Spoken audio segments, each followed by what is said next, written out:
Sage Wanderer here, and welcome to the second episode of Hellfire. So, in this episode, I would like to kind of cover the basics and the foundational elements that are behind what I'm going to be talking about in this series. So, you've heard me in my songs, if you're a fan at all of the music, refer to Star Wars being a documentary. And I think that it really is, in a lot of ways, a documentary. It is the classic battle of good versus evil. Some argue that Star Wars is really about the end times, and it's just been repackaged for public consumption and to be sensationalized. And I believe there's a lot of truth in that. So, at the basis of all of this entire battle, of this war, this eternal war that's been going on since the foundation of time, is what I call the two kingdoms principle. We'll look at it like this. There are two kingdoms, a kingdom of light and a kingdom of darkness. And they are locked in a struggle from the foundation of time for control of everything. One seeks to build up the universe and to build upon the spirit of righteousness and goodness and mercy and love. And the other side wants to build on the basis of hate and division and evil. And these two kingdoms are coexisting in our universe and on this earth. That these two kingdoms even coexist in the hearts of men and women. When I say men from now on, know that I'm talking about humans, in the hearts of human beings. And everything you do every day builds one kingdom at the expense of the other. That there's only so much energy in the universe, and the energy can be dominated by good and evil will be diminished, or it can be dominated by evil and good will be diminished. And every decision you make, every word you say, everything you do every single day, it either builds one kingdom and tears the other one down. It either builds the kingdom of darkness or it builds the kingdom of light. And this eternal struggle is the fuel of the universe. The Buddhists teach that light cannot exist without dark, and that darkness cannot exist without light. I do not know that I agree with that principle, but I will say that Buddhism is one of the religions, one of the esoteric religions that does, in fact, it does well lay out this battle between light and dark and good and evil. One creates and the other one consumes. The kingdom of light creates and the kingdom of darkness consumes. One builds, the other tears down. So, this struggle exists inside of each human being. We all know this. It's the old cartoon, that some of us old people might remember, of having a devil on one shoulder and an angel on the other. And one of my favorite Las Vegas jokes is that that's the principle until you go to Las Vegas. Then there's a devil on each shoulder. Hey, let's get some crack. Hey, let's go get some prostitutes. There's no angel on your shoulder in Las Vegas. It's the old joke.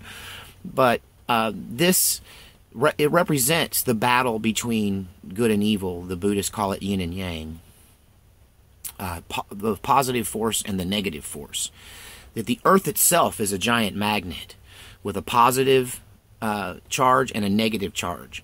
That atoms themselves are built around the electromagnetic force of positive and negatively charged particles. So this battle goes on in your own heart. It goes on in the hearts of others. It goes on collectively in our culture. It goes on in our government. It even goes on in entertainment and industry. And that this is one of the core elements of truth that I think is found in many religions, is this recognition that there are two kingdoms at war with one another. And it's laid out pretty well in story form in Star Wars and in The Lord of the Rings. So, what we're talking about is the battle of two kingdoms, the clash of two kingdoms. All controversy, all war, all struggle, all disagreements are all rooted in the battle between the two kingdoms that exist in every person. So now that we've established, and I've laid out for you, that there are two distinct kingdoms, and as Bob Dylan said, who you gonna serve, because you got to serve somebody. And we all know that that Bob Dylan sold his soul to the devil. He was recently interviewed, and they asked why he was still touring at such an old age, and he said, "Hey, I made a deal. I got to keep playing. I want to quit, but I have to keep playing. I'm bound by a contract with the devil." He said it. And so much of the world has been wafting or waffling or flip-flopping back and forth from one kingdom to the other. In one kingdom one day and one in the other. This struggle has been active in most people. And few people fully engage the light, and few people fully engage the darkness.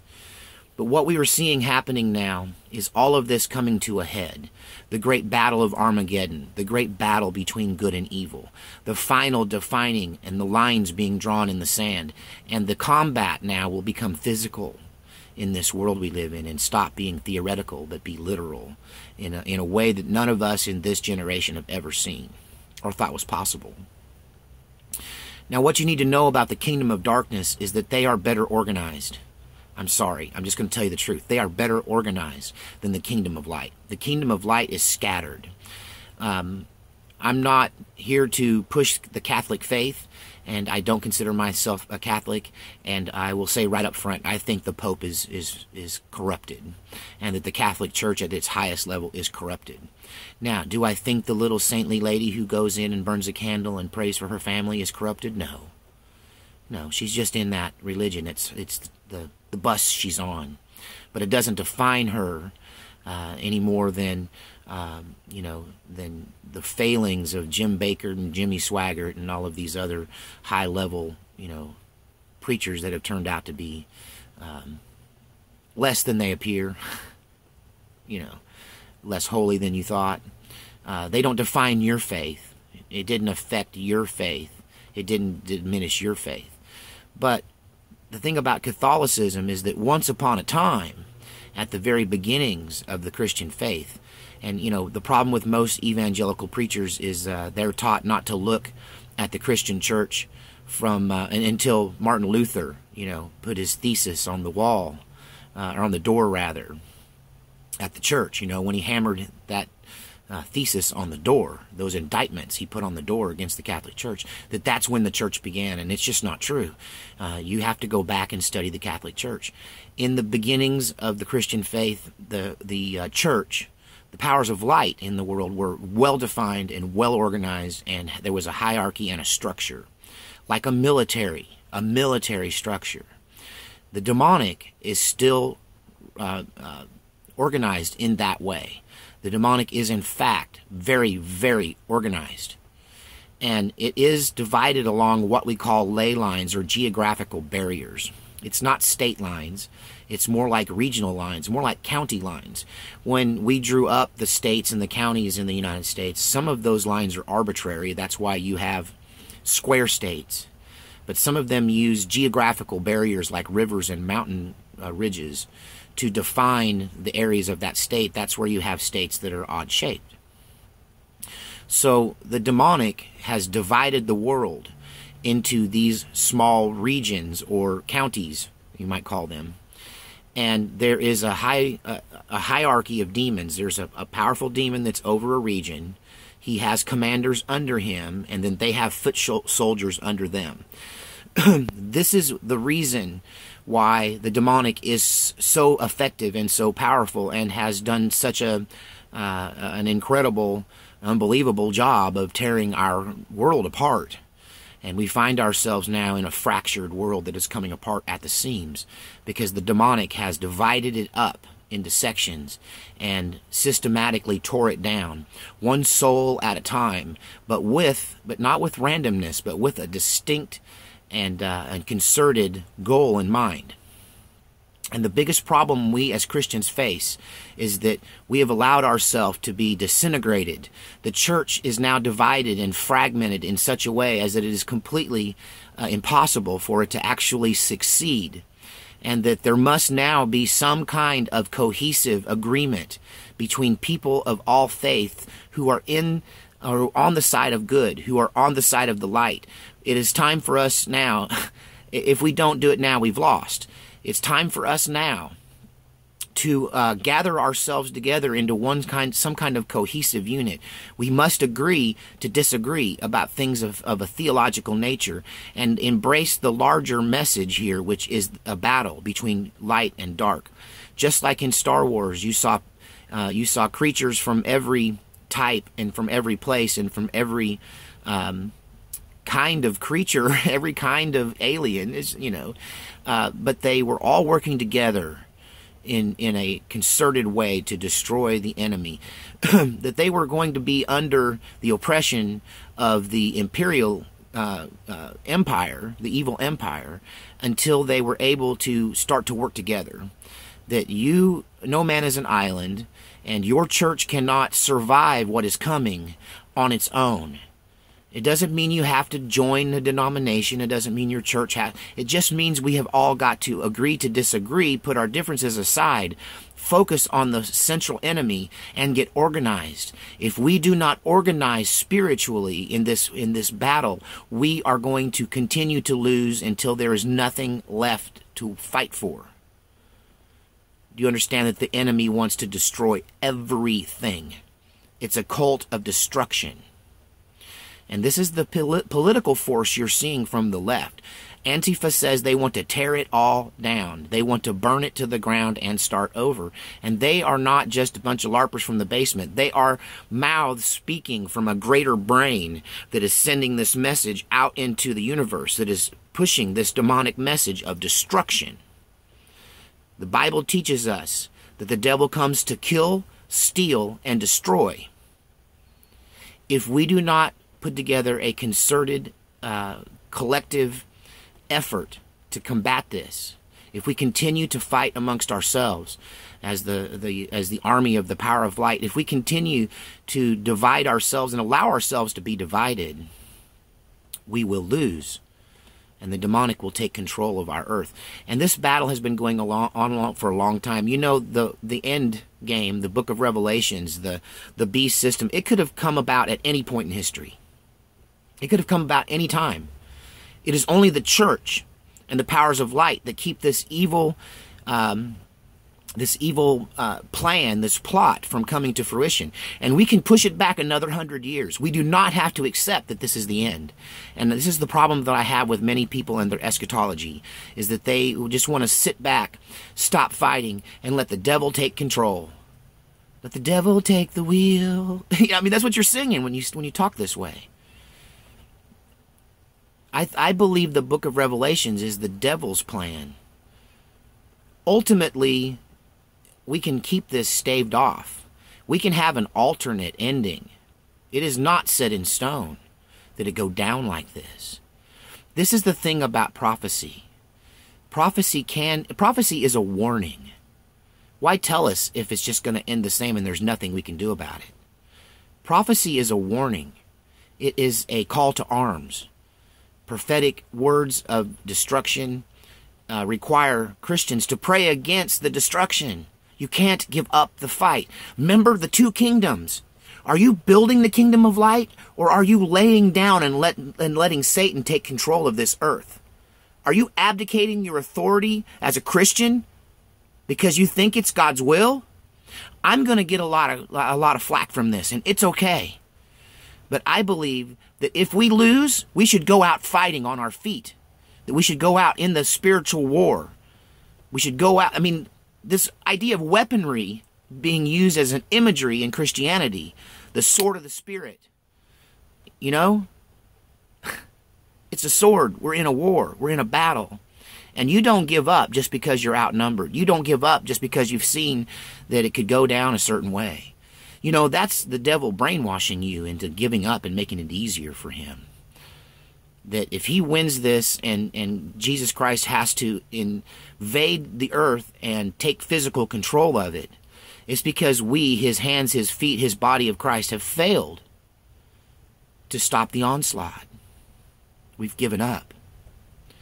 This is what this series is about how we cannot give up, how we must now organize to fight the powers of darkness and to keep light alive on this earth. And if Christ comes back, I want him to come back finding me fighting the good fight, not laying down, sucking my thumb, waiting for the devil to come slit my throat.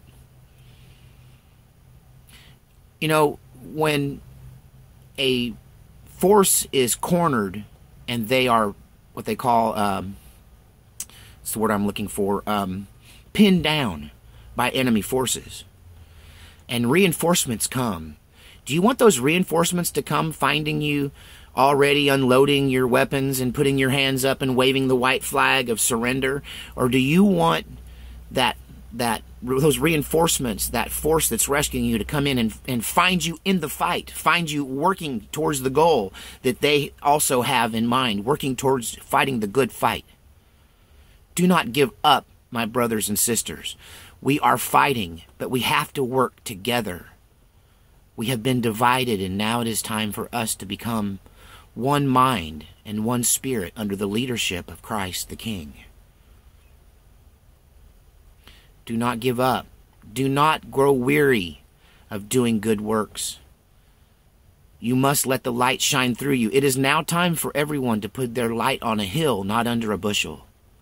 It is time for you to pronounce your faith in public and take the ridicule, take the disdain, take the abuse, and just say, God bless you, and keep going. If you hide in your foxhole, if you burrow into the ground, Christ will return to find the church completely defeated and its people all gone. This is not the will of God. The will of God is that you fight, or he would not have given you the sword of the Spirit, the breastplate of righteousness, the armor of God, so that you can stand in that evil day.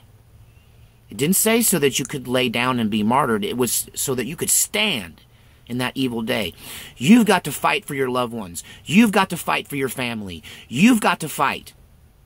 You can't leave it up to me. You can't leave it even up to God. For you are his body, his hands, his feet. And he's equipped you for this fight. And too many times we use our weapons to fight one another, instead of engaging together as a collective fighting force against the enemy. This battle between two kingdoms is coming to a head. Are you a refugee, or are you a combatant? Are you a victim, or are you a soldier of Christ? Now, these are colloquialisms. I'm not calling you to physical battle. Although I think physical protection is part of the battle. But we're talking about a spiritual war that's been boiling for forever and now is coming to a head. And you are lucky enough, blessed enough, you are found good enough and strong enough to be here for this final battle and this final fight. Will Christ's return find you on your knees, bowing before the enemy in submission? Or will it find you on the battlefield? Will Christ's return find you already engaged in the fight that he will finish for us? This is the question. This is what this Hellfire series is all about. The battle between good and evil. Everyone is picking a side. I want to give you a prophecy now that God shared with me, and it was confirmed through the mouths of several Christians I've recently encountered, who confirmed this, that God told me that the churches will be so filled that what is coming is everyone is going to be returning to their faith. As the demonic becomes more prevalent and evil becomes more obvious and the shades of gray give way to the harsh light and the line of the shadow versus the light, the dark versus the light, that line becomes defined, that the people will return to their upraising. The Bible says if you raise your kids up in the way they should go, they will not depart from it when they are old. And I think those of us that have fallen into the shades of gray, like myself, I was there, I did it too. I'm the first of this harvest to come back to the church. That these churches in America will be so full that will be busting at the seams. You will have to get to church an hour early just to get a place to sit. That they'll tear out all the pews and make everyone stand up because they can fit more people in the building. They'll bust out the walls and put seats in the parking lot. Make you park on the street. This is the revival that is coming to this earth. It has to happen before it can end. There is coming a great revival and a return of the people of God. They are coming out of the wickedness. The wickedness has become prevalent, and now they see it.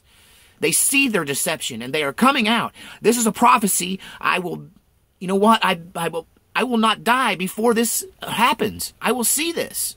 I will see this great revival, like something we've never seen before. A returning of the people of God to their roots, because the battle lines are being drawn and people are picking a side. And those that are inherently evil are going to be falling even further into wickedness. And those that are inherently good are going to be embracing Christ and the church. People of all faiths will be returning to what they know is right, because the war is being defined. So get ready. Get ready. If you work in a church, get ready. They're coming. The people will be coming. It's coming. It's happening. It's going to happen. God has showed it to me and to others, and we're hearing this from around the globe, that these things have to happen before the end. All right. Thank you for your time, and may God bless you and yours. May he surround you in his ring of fire and hedge of thorns of protection. And may the angels accompany you in this fight. In Jesus' name.